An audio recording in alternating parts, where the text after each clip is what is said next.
शिक्षा के नाम पर व्यापार, एक कड़वी सच्चाई। भारत में शिक्षा को हमेशा ज्ञान प्राप्ति और चरित्र निर्माण का साधन माना गया है, लेकिन पिछले कुछ दशकों में यह एक बड़े व्यवसाय का रूप ले चुका है। जहां शिक्षा का उद्देश्य छात्रों को सशक्त बनाना होना चाहिए, वहीं आज कई निजी संस्थान और कोचिंग सेंटर इसे मुनाफे का जरिया बना चुके हैं। 1. प्राइवेट स्कूलों की मनमानी फीस।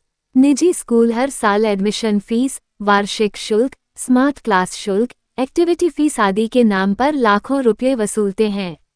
किताबें और यूनिफॉर्म भी उन्हीं दुकानों से खरीदने की बाध्यता होती है, जिनसे स्कूल का कमीशन फिक्स होता है। डिजिटल और स्मार्ट एजुकेशन के नाम पर बच्चों से मोटी रकम ली जाती है, लेकिन शिक्षकों की सैलरी कम होती है। 2. कोचिंग संस्थानों की दौड़। आजकल स्कूल की पढ़ाई इतनी कमजोर कर दी गई है कि बच्चों को अलग से ट्यूशन लेना अनिवार्य हो गया है। आईआईटी, मेडिकल और सिविल सर्विसेज की तैयारी कराने वाले कोचिंग सेंटर लाखों की फीस लेते हैं। कई जगहों पर स्टूडेंट्स पर इतना दबाव डाला जाता है कि वे मानसिक तनाव में आकर आत्महत्या तक कर लेते हैं। छोटे शहरों से स्टूडेंट्स कोटा और दिल्ली जैसे शहरों में जाकर कोचिंग करने को मजबूर होते हैं, जिससे उनके माता पिता पर अतिरिक्त आर्थिक बोझ पड़ता है। 3. कॉलेज और विश्वविद्यालयों की लूट। प्राइवेट यूनिवर्सिटी और कॉलेज में डोनेशन के बिना एडमिशन लेना मुश्किल हो गया है। इंजीनियरिंग, मेडिकल और एमबीए की डिग्री लाखों में बिक रही है। कई कॉलेज सिर्फ डिग्री बांटने का काम करते हैं, जबकि छात्रों को इंडस्ट्री में काम करने लायक स्किल नहीं दी जाती।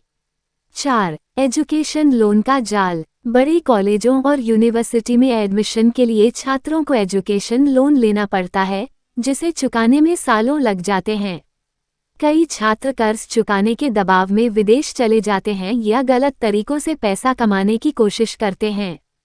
5. ऑनलाइन एजुकेशन और एडटेक कंपनियों का व्यापार। डिजिटल शिक्षा के नाम पर बायजूस, अनअकैडमी, वेदांतु जैसी कंपनियां करोड़ों रुपये कमा रही हैं। ये कंपनियां महंगे कोर्स बेचती हैं और पेरेंट्स को लुभावने ऑफर्स देकर लोन लेने के लिए प्रेरित करती हैं।